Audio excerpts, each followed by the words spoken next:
And then even this one, this one's just really funny and strange. American for me, it's kind of hip-hop-ish kind of thing. I don't want people to worry about drawing.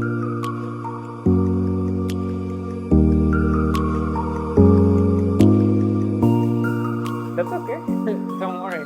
I can try to make it better maybe. So I started making art because when I was younger, as a kid, I was playing a lot of video games, I was watching a lot of cartoons, and I wanted to kind of copy that or make my own characters from that.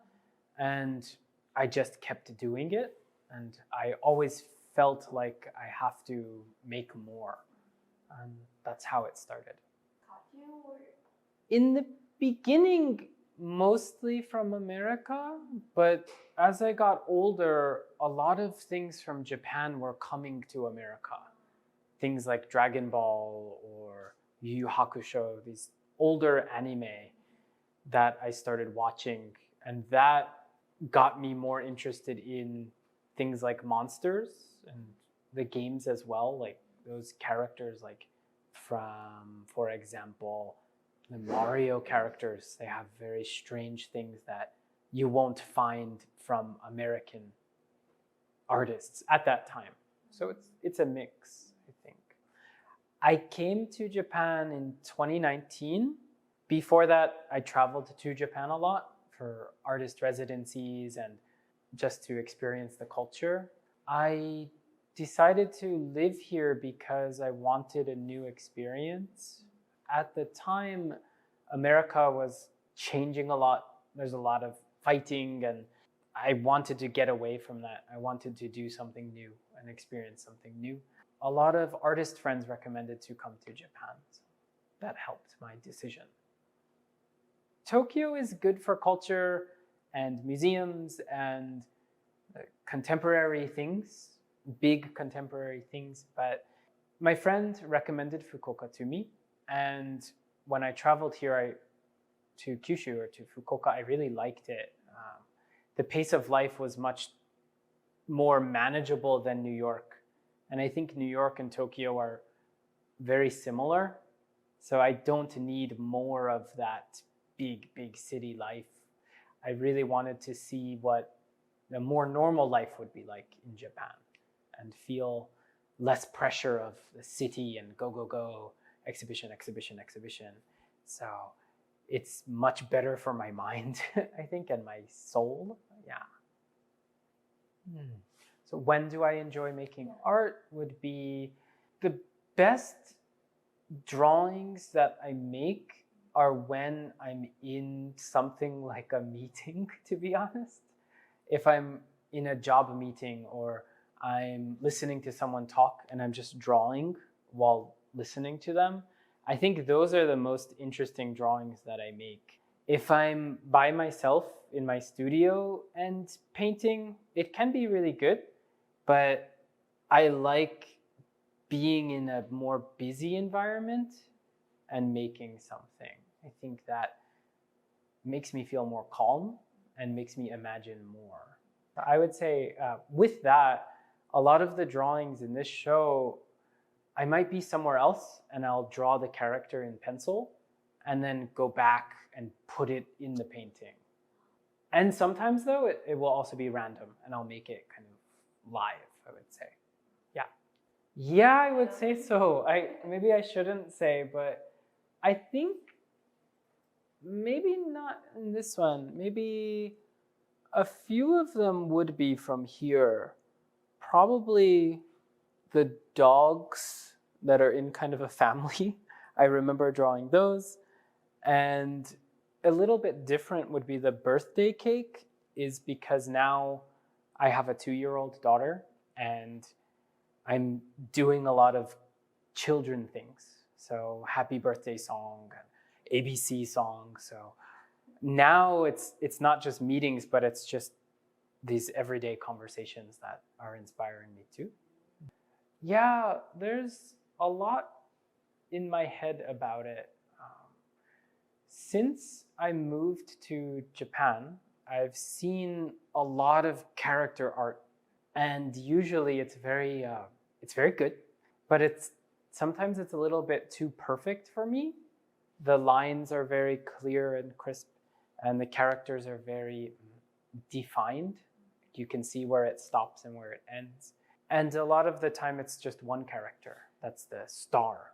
This show is about making as many as possible and just kind of like an explosion of them, and allowing people who see them to think about it on their own, rather than this character is Chris Romero's main character and this is my brand. I want to make more and just do a lot. So the exhibition is about that, and it's about just having fun with making as many as I can. It changes a lot. So a lot of games and a lot of things like comics or TV inspires me, but also just everyday life now. So if I'm looking at food, I might make a character that looks like an orange. Or again, the birthday cake would fit into that. There's kind of this hungry caterpillar character. Is it in Japanese, it's a peko peko? Harapeko. So there's a relation to that. And yeah, it's usually from games and things, but now it's becoming this kind of everyday life, and also just random. So just making a shape and then seeing if it has legs and if it has arms, and where would I put the face and how can that be amusing. So maybe another example would be, well, for example, this one is pretty strange. I think I made this while I was teaching a lesson at one point, just drawing really quickly. And this is a person, but adding more faces is pretty strange. And then also this one is funny. So I think it's a dinosaur, but the face is very, very small. So I like playing with the shapes and the colors and doing that too. So it's not just from media, it's also just imagined. Yeah, a lot of, and this is similar to something I was saying before, a lot of the artists that I like, I think that if they're painting or doing illustration, it's very designed and it's very perfect, or it fits the canvas very well. But my style is different. I can't really do that. I get too bored, I think. So my work is, or my characters are painted because the process is just moving quickly through the space, mixing colors that I have available rather than getting very precise and thinking like this color must go here. I want to just make and go. So if you look closely at the paintings, you start seeing the brush strokes and things like that. Whereas for other artists, I think their process works within making it very smooth and very flat, which is awesome and great, but I want to do it a little differently. I like using canvas, but I also like painting on wood. Beyond that, in terms of paint and color choice, I want to use as many colors as possible without it looking like too much or not matching. It's interesting that the artist that made the hungry caterpillar, he used a lot of different colors, but there's still a balance to it where they're separated or they're in certain areas. So that's what I'm trying to do with my choice of colors too. I'm trying to use them all, but separate them. At the same time, there are random moments where I might choose what's closest to me. So I'll be painting in blue, but there's a little bit of red left over here, so I'll take the red and I'll put it somewhere. I won't just cover the blue, but it's on the side, or it's kind of an accent, like an addition to it. And that's really fun to do too. So I'm thinking in that way, my painting is like, if you're driving and you're planning to go somewhere, you might take a detour, you might go somewhere new on the way. So I like doing that a little bit and coming back to where I was and then going out and coming back. I think a lot of the characters are similar to that too. If you start looking at their details and why this color is here and things like that. Yeah. I think that, of course, all of them are in different ways. The yellow one that we chose to sit next to, that was the first one that I started doing. So that's special for me in this series, in characters like bum, bum, bum, bum, bum. That's the first kind of large one that I did. So it's special for that reason. Though I think that in the exhibition, it starts here, they get larger, and then they get smaller again. But the black and the white are special because in the black one, I'm not doing any black outlines. So all of my paintings usually have this kind of black line, like a comic or pop art style. The black one's special because it's not doing that. And then the white one as well is, or I guess it's rainbow, I should say, more like drawing with a pen, where I'm just sketching it out and leaving it. I don't add color because I don't want to take away from the black line. So those are special in that way. So the yellow one, I was thinking about this. Oh, there's a few. So starting maybe here, I'm not sure exactly what this guy is. I think it's, and you can tell me what you think as well. That might be interesting. Or what do you think it might be? It might be hurricane. Oh, really? I thought it was like a spaceman or something like that. But that makes more sense, actually. I like the pose of it. So it's kind of like a fist and a hand open. It's more American for me, this kind of hip hop-ish kind of thing. So that one's very special. I like doing this kind of thing where there are flowers and then a face on the pot or the body.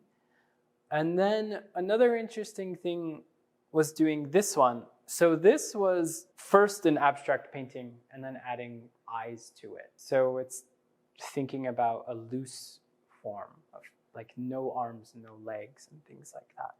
And then this one also is really unique because it looks more like a poster than it does a character. So that might be something I start playing with more in the future too. It's kind of not exactly a character, but it's half character, half something else.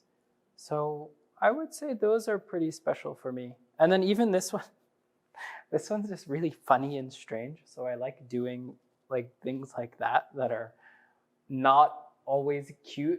Like the characters sometimes want to be cute, but they kind of fail. And I think that's more relatable sometimes than this kind of Mickey Mouse, like perfect and just enjoyable. Like I like when they don't look exactly like what you imagine a character should look like. A lot of different personalities, I think, come out. Right. So the next thing, the large thing that's happening at the end of this month is I'm doing a medium-sized wall painting, like a mural, and that will be at Haruyoshi in Fukuoka at a restaurant called Pisanri, and an artist project called TNC 1 Minute. So TNC is the television company. They're going to film me as I'm doing a live painting of a new character, which is related to the restaurant Pisanri. So that's coming up soon, so I have to get ready. And then in the summer, I'm not sure exactly when, but maybe in May or June, I'll be doing a group project with some local Fukuoka artists too. And yeah, that's next. Yeah, that's another good question. I want to work as an artist full-time and do more things with kind of producing printed material. So things like illustration, I would like to get more involved in. I think it might also be important to do more with connecting English language to art in Fukuoka. So how can I combine the two and make something for visitors or everyday people that helps them learn a little bit more, and they can also see art or make art with me? That would be nice. And just making things like books and comics more, painting more, everything more, I think. I think it's having fun. It's definitely, actually, yeah, it's definitely having fun with it.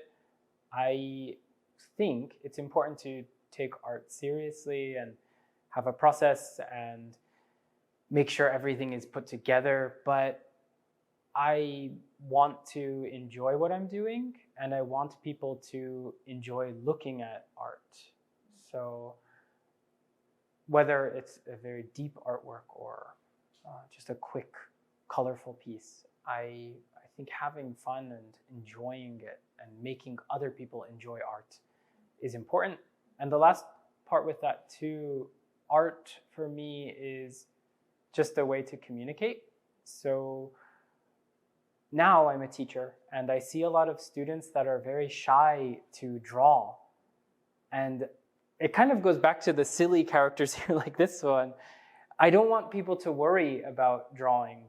I think everyone can try to do it and enjoy themselves. So that's important to me too. That's kind of the power in making images.